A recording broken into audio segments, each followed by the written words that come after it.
Et salutations à tous ceux qui regarderont cette vidéo. Mon nom est Abaté Akwa Yannick, votre compagnon de combat, votre frère d'âme en ces temps de la fin. Ces temps de grande dissolution, ces temps de grande religion, ces temps de fausseté, ces temps où nous, à qui une grâce a été faite de connaître la vérité, nous devons la partager tant que nous pouvons dire aujourd'hui. C'est pourquoi en cette journée encore, nous venons partager cette parole qui donne la vie, cette parole qui amène au salut, au royaume des cieux. Avant de commencer aujourd'hui, nous allons nous recommander au Père.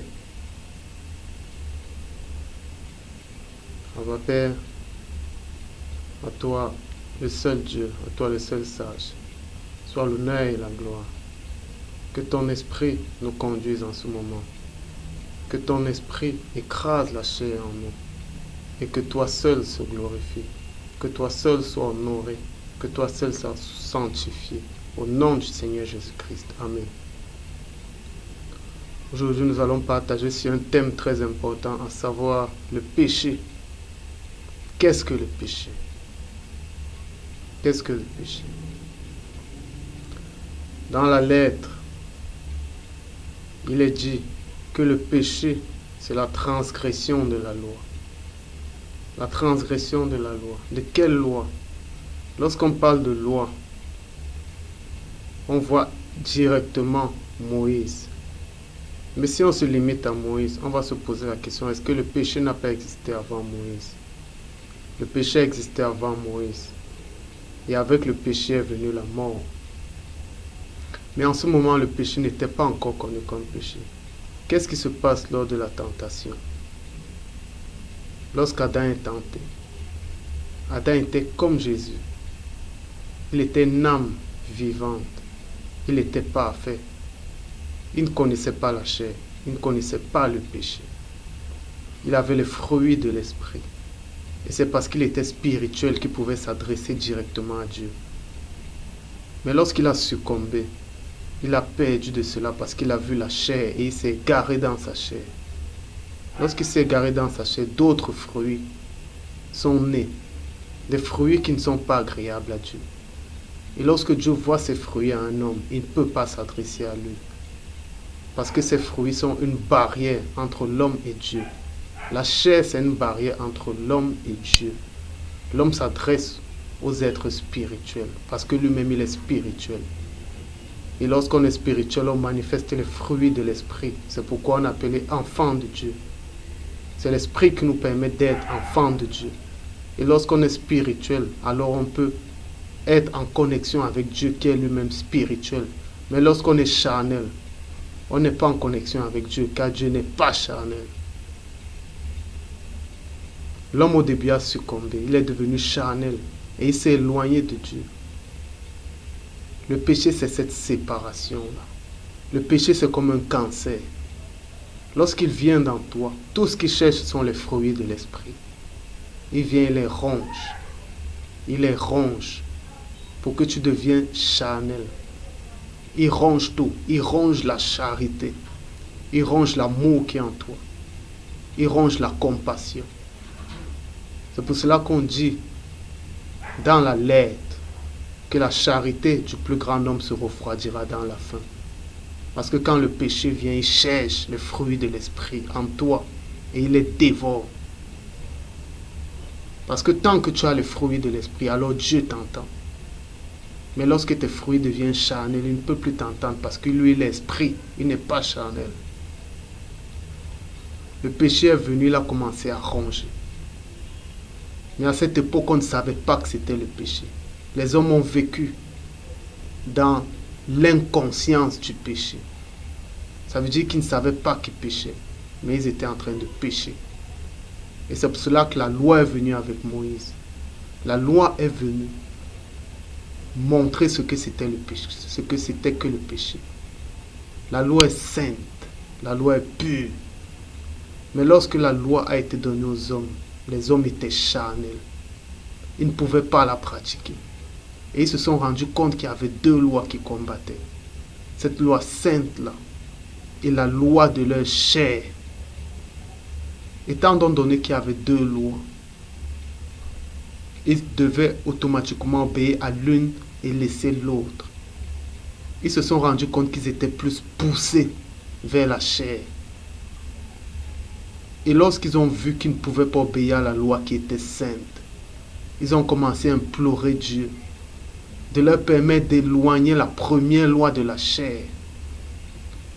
Et cette loi de la chair, c'est le péché.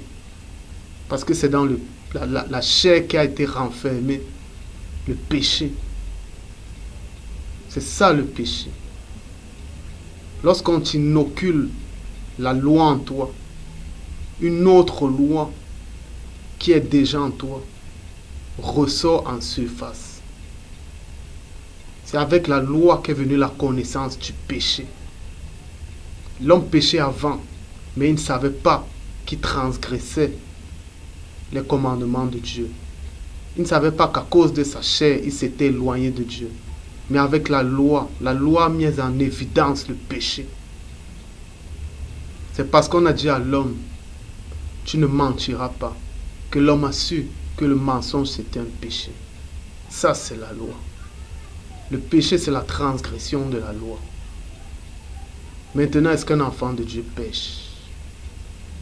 Lorsque Dieu sème sa parole en toi, lorsqu'il t'accorde de son esprit, tu quittes de la loi, tu es affranchi de la loi. Lorsque tu vis par l'esprit, tu es affranchi de la loi. Et s'il n'y a plus de loi, alors il n'y a plus de péché. Le spirituel ne connaît plus le péché. Il n'est jugé par personne, mais lui juge de tout. Parce qu'il ne connaît plus le péché. Maintenant, il est conduit par une seule chose, et c'est l'Esprit de Dieu. Mais avant d'être spirituel, il faut mourir. Mourir selon le monde, abandonner le monde, abandonner ses convoitises. Mourir selon sa propre chair. Mourir pour sa vie. Mourir pour ses ambitions. Et demander à Dieu de revenir vers soi, de nous reconnaître, de nous ramener à l'état initial dans lequel nous devions être. Et ça, c'est en invoquant le nom de Jésus-Christ, en croyant en l'Évangile. La parole faite chair est descendue dans le monde. Elle est venue pour sauver le monde. Jésus-Christ a vécu dans le monde comme l'un de nous. Il a été soumis aux mêmes tentations. Mais il a porté la parole. Il a été fidèle au Père. Il a été crucifié et il est ressuscité. Et nous également, nous avons l'espérance de la résurrection grâce à lui. On invoque le nom de Jésus-Christ parce qu'il a laissé un témoignage. Témoignage que la résurrection est vraie. Qu'il y a une vie éternelle. Qu'il y a un royaume des cieux. Et lorsque nous invoquons son nom en croyant en l'évangile, sans croire à la lettre, mais en croyant seulement à son nom, parce qu'on a le témoignage de l'évangile, eh bien il nous envoie son esprit. Jésus est venu avec l'amour. Alors quand on invoque son nom, on devient amour. On aime ceux qui sont autour de nous. On est compatissant. Ça, on n'a pas besoin de la lettre pour le vivre. Tout homme sait que la compassion est bien, que l'amour est bien. Lorsqu'on commence comme ça, après il nous envoie son esprit. Parce qu'on l'aime. Garder les commandements de Christ, c'est aimer. Aimer, il n'y a rien d'autre. Aimer, c'est tout. Avant d'être enfant de Dieu, il faut mourir. C'est la condition sine qua non. Et lorsqu'on meurt maintenant, quand la semence est semée, bien tu ne pêches plus parce que tu as franchi de la loi. Un enfant de Dieu, un parfait, qui a peur de pécher, il n'est pas affranchi de la loi. Il vit encore dans la loi. Parce que lorsqu'on est affranchi de la loi, on vit par l'esprit, on n'a plus peur. Parce que l'amour bannit la crainte. On n'a pas peur de pécher. Parce qu'on n'a pas peur d'un enfer ou d'un paradis, parce qu'on sait que nous sommes enfants de Dieu. On n'a plus peur parce qu'on ressent l'amour de Dieu tous les jours de nos vies. Lorsqu'on marche dans l'esprit, on oublie la loi. Et c'est dans la loi que se trouve le péché. Et le péché produit la crainte. La lettre amène au péché parce qu'elle produit la crainte. Celui qui marche selon l'esprit ne craint plus. Parce qu'il sait qu'il est affranchi de la loi. Parce que c'est dans la loi que se trouve le péché. Si tu marches selon l'esprit, tu n'as plus peur, tu ne mentiras point, tu ne tueras point. Ça, c'est la loi. La lettre amène le péché, la crainte. Vous avez peur de transfusion sanguine parce que vous êtes dans la lettre. Vous croyez que si quelqu'un est prêt de mourir à côté de vous, on vous demande la transfusion sanguine, vous devez l'aider. Vous devez lui donner du sang. Peu importe ce que la lettre dit. C'est l'amour qui prime. Vous devez l'aider. Aujourd'hui, les gens ne vont plus à l'hôpital parce qu'ils récitent la lettre. Par tes meurtrissures, nous sommes guéris. C'est Dieu qui a donné la connaissance au docteur. Ça vient de lui. Toute grâce excellente vient du Père des Lumières.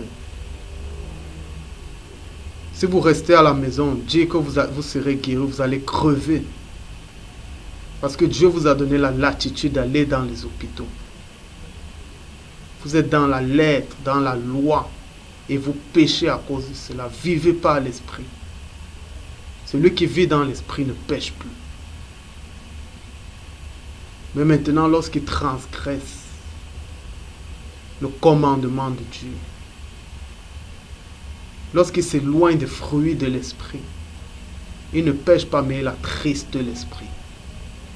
Et après avoir attristé l'esprit, il éteint l'esprit. Lorsque tu es enfant de Dieu, l'esprit habite en toi. Mais l'esprit n'est pas un dictateur. L'esprit te parle. Il te laisse vivre. Mais il y a une chose. Quand tu fais ce qui n'est pas bien, tu as mal. Tu as mal. Lorsque tu mens, selon l'esprit, tu as mal. Mais tu n'es plus dans la loi du mensonge. Je vais prendre un exemple. Si des gens sont en train de poursuivre quelqu'un, ils veulent le tuer, ils veulent le lapider, cette personne vient se cacher derrière toi. Ces gens-là viennent et te demandent, est-ce que tu l'as vu? Si tu dis non, je ne l'ai pas vu, allez le chercher devant. Dans la lettre, ça c'est un mensonge. Mais par l'esprit, ce n'est pas un mensonge. Rahab la prostituée a caché des Israéliens. Et c'était la volonté de Dieu. Et c'était un acte de foi. C'était un acte de foi. Lorsque David a tué Goliath, tu ne tueras point. Mais c'était un acte de foi. Ne confondez pas la lettre et l'esprit. L'esprit n'est pas dans la lettre. L'esprit ne connaît pas le péché parce que l'esprit n'est pas dans la loi.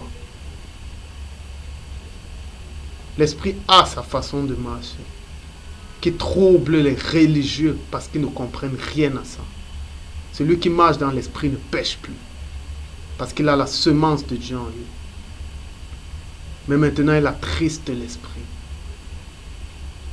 Lorsqu'il est soumis à ses propres convoitises et qu'il succombe, il attriste l'esprit.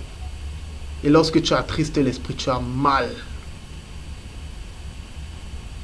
Tu peux commettre quelque chose que les gens vont prendre pour le péché selon la lettre. Mais l'esprit est avec toi. Ça veut dire qu'aux yeux de Dieu, ce n'est pas un péché. Et au final, ce sont les fruits de l'esprit qui seront glorifiés. C'est Dieu qui sera glorifié. Mais si au travers de tes actes, ce sont les fruits de la chair qui sont glorifiés, eh bien tu attristes l'esprit de Dieu. Et tu dois demander pardon. Au nom du Seigneur Jésus-Christ. Le péché est dans la loi. Celui qui marche dans l'esprit ne pêche plus. Mais il accomplit la volonté parfaite de Dieu. Certaines choses que tu vas faire, les gens de la lettre, les religieux, vont prendre cela pour un péché. Mais tu n'as pas à te justifier devant eux. Parce que tu n'es point jugé, mais tu juges de tout par l'Esprit de Dieu qui sonde les profondeurs de Dieu.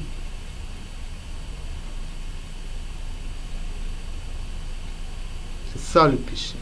Le péché, c'est la transgression de la loi. Mais lorsqu'il n'y a plus de loi, il n'y a plus de péché. Celui qui marche selon l'Esprit est affranchi de la loi. Et il ne pêche plus. Parce que l'Esprit est saint et il te rend saint. C'est pour cela que nous pouvons être appelés saints, étant vivants. Parce que c'est dans le vivant que l'Esprit de Dieu habite. Lorsque tu es mort, tu ne peux plus être appelé saint. Parce que tu es mort selon ta chair. Tu es mort. Tu es mort selon ta chair. Tu ne peux plus être... On n'est pas appelé saint après la mort. On est appelé saint quand on vit.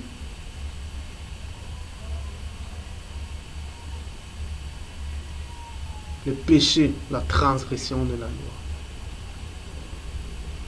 La loi, c'est la lettre. Lorsqu'on a peur de la lettre, tu ne mentiras pas. Je me mets à trembler parce que j'ai peur de mentir. Eh bien, tu n'es pas parfait dans l'amour. Parce que celui qui est dans l'amour de Dieu ne craint pas. Il ne craint pas de péché. Parce qu'il sait qu'il vit par l'Esprit. Il sait qu'il ne vit plus en lui, mais que c'est Christ qui vit. C'est ça la foi. La foi, c'est qu'on sait qu'on ne vit plus. Nous sommes comme un instrument. On sait que c'est Christ qui agit en nous. On sait que c'est l'Esprit qui nous conduit. Eh bien, quand tu te lèves le matin, tu te lèves et tu restes immobile jusqu'à ce que l'Esprit te conduise. Et Dieu se glorifie lorsque l'Esprit te conduit. C'est ça la foi. C'est ça la conduite de l'Esprit. On n'a pas foi dans la lettre. On a foi dans l'Esprit. Les gens vont prendre la lettre. Voilà les signes qui accompagneront ceux qui auront cru.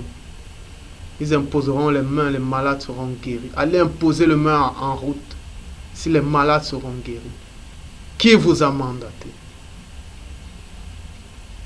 Lorsque l'Esprit te donne le don de guérison, il te le dit.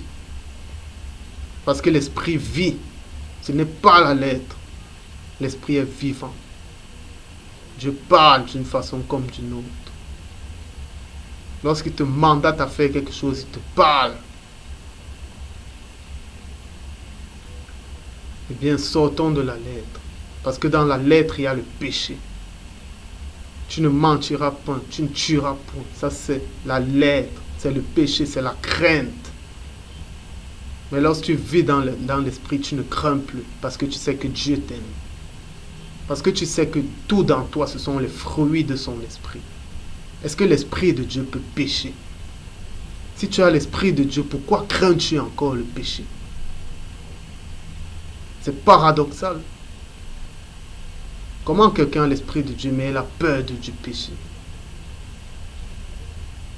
Tu n'as plus à avoir peur. Parce que celui qui a l'Esprit de Dieu est aimé de Dieu. Il est bien aimé de Dieu. L'Esprit intercède pour lui. Le Christ intercède pour lui. Alors qu'est-ce que tu crains? N'aie plus peur, mon frère. Ne crains pas si tu es né de l'Esprit. Ne crains pas. Pourquoi crains-tu? Tu as peur de l'enfer. Qu'est-ce que l'enfer? Qu'est-ce que le paradis? Nous sommes habitants du royaume des cieux. Et le royaume des cieux est parmi nous. Lorsque nous vivons sur cette terre, nous vivons déjà le royaume des cieux. Nous n'avons plus rien à attendre de ce monde. Qu'est-ce qui te fait craindre le péché? Le péché est loin derrière toi. Le péché a fui depuis que tu as reçu la parole. Parce que le péché fuit devant la parole, devant la lumière de Dieu, devant le feu dévorant de Dieu. Ne crains pas. Tu es la lumière, tu n'as pas besoin de crainte. Ne crains pas les ténèbres. Ne crains pas les démons. Ne crains pas les esprits. Parce que tu as la lumière et toutes ces choses fuient devant toi. Parce que Christ est élevé au-dessus de tout. Il est le chef sur toute autorité, sur toute domination, sur tout nom qui se puisse prononcer. Alors pourquoi tu crains? Tout genou fléchit devant son nom. Pourquoi tu crains? Ce n'est pas toi qui vis, c'est lui qui vit en toi. Ne crains pas. Tous les esprits sont soumis à Christ. Pourquoi tu crains le sorcier? Pourquoi tu crains les marabouts? Pourquoi tu crains la mort? Pourquoi tu crains la maladie? Ne crains pas parce que tu es né de l'esprit. Et dans l'esprit, il n'y a point de péché. Il n'y a point de condamnation. Laisse-toi guider par l'esprit. Les hommes vont te juger selon la lettre. Mais tu n'as pas à t'inquiéter pour ça. Parce que celui qui marche par l'esprit ne craint pas le jugement parce qu'il ne passe pas en jugement. Il vit dans l'amour de Dieu, autant dans le monde présent que dans le monde à venir. Alors ne crains pas, mais vis. Vis. Crois. Crois que Christ demeure en toi. Crois que la parole a fait de toi une lumière, un enfant de Dieu, sur qui Dieu veille et t'environne de ses anges. Qu'est-ce que tu crains? Un être spirituel ne craint pas. Parce qu'il ne craint plus de rien. Dans ton sommeil, tu ne crains pas. Il y a des hommes armés prêts pour les alarmes nocturnes. Dans l'astral, tu ne crains pas. Dans le physique, tu ne crains pas. Tu es mort selon ce monde. Quelqu'un qui est mort n'a aucune crainte. Et tu es vivant par l'esprit. Le séjour des morts n'a aucune autorité sur toi.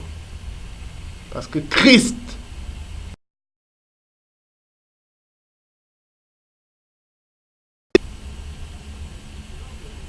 tu n'es plus dans le péché. Le péché, c'est la loi. Lorsque tu es dans l'esprit, tu as franchi de la loi. Eh bien, tu crains quoi? Marche selon la vérité. Certains diront que tu mens, mais l'esprit témoigne que tu ne mens pas. Certains diront que tu es un meurtrier, mais l'esprit témoigne que tu n'es pas un meurtrier.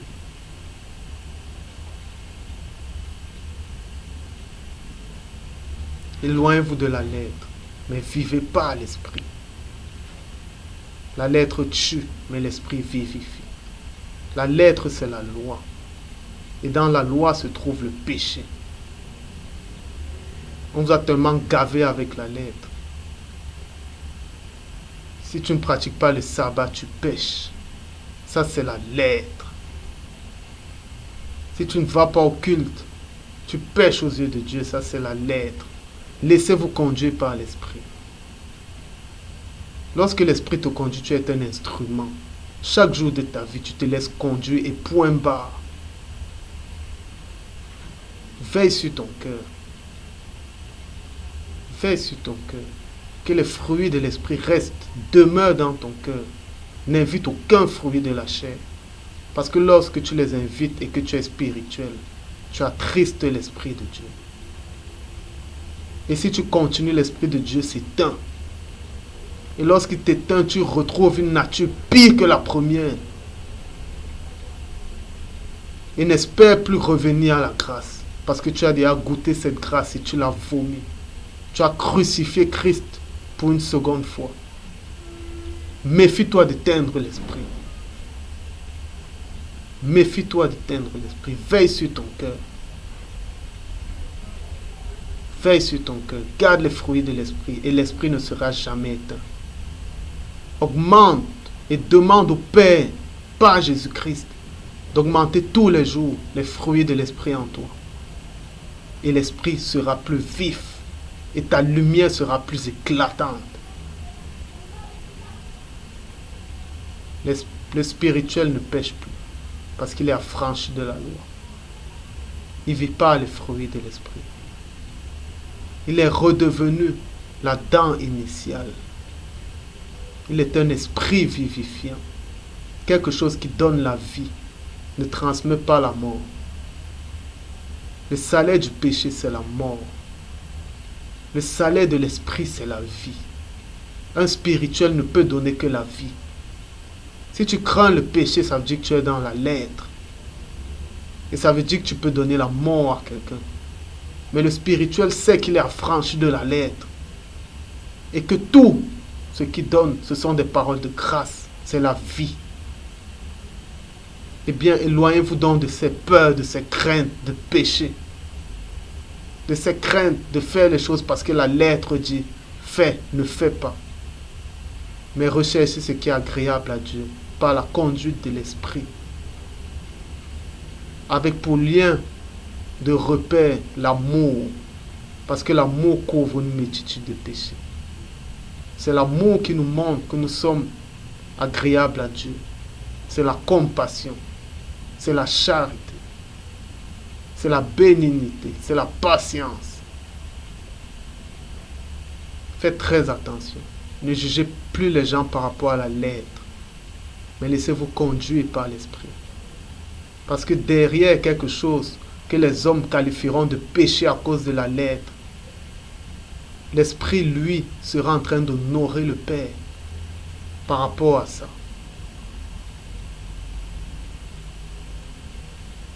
L'homme spirituel ne pêche plus. Il n'est jugé par personne, mais il juge de tout.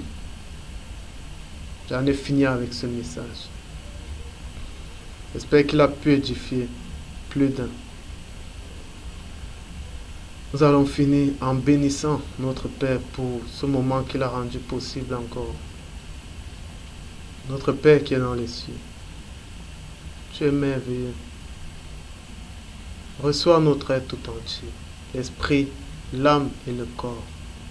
Et de les garder irrépréhensibles en cette journée encore. De nous environner du bouclier de ta parole. De nous permettre d'avoir foi en la parole qui est esprit et vie. Non en la lettre, mais en ta parole. Pour ne rien craindre, mais pour témoigner de ton amour au monde. Pour témoigner de ta lumière au monde, à tous ceux qui nous entourent. Pour ta gloire et pour le témoignage de ta toute-puissance. Abba Père, toi le seul Dieu. Toi le Dieu très haut, toi le tout-puissant. Sois l'honneur, la gloire, la magnificence, la puissance, les richesses, les actions de grâce. Au nom de ta parole. Au nom du témoignage du Seigneur Jésus-Christ. Amen. Soyez bénis. Shalom.